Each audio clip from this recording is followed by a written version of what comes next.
রান্নাঘরে সবাইকে স্বাগত। আজকে আমি একটি স্ন্যাক্সের রেসিপি করে দেখাবো। এর জন্য আমি এখানে নিয়েছি কিছুটা পরিমাণ সুজি।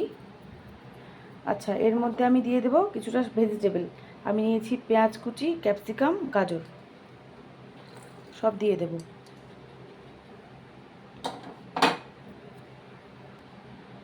লবণ দিয়েছি, এবার দিয়ে দেব গোলমরিচের গুঁড়ো।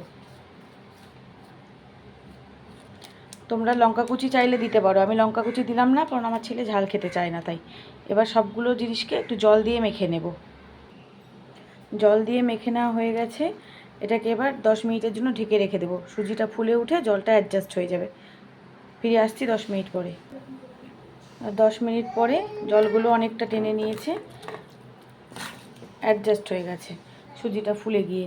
এবার অন্যদিকে কড়াতে আমি তেল গরম করতে বসিয়ে দিয়েছি। তেলটা প্রায় গরম হয়ে এসেছে। এবার এটাতে লো টু মিডিয়াম আছে পকোড়াগুলোকে ভেজে নেব।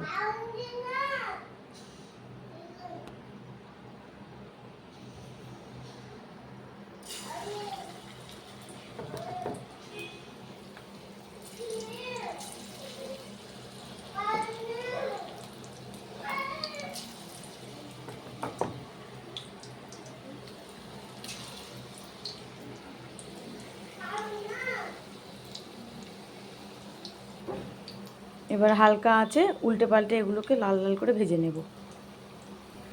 লাল লাল করে ভেজে নেওয়া হয়ে গেছে। এবার এগুলোকে তুলে নেব। তৈরি হয়ে গেছে আমাদের সুজির পকোড়া। যদি ভিডিওটি ভালো লাগে চ্যানেলটিকে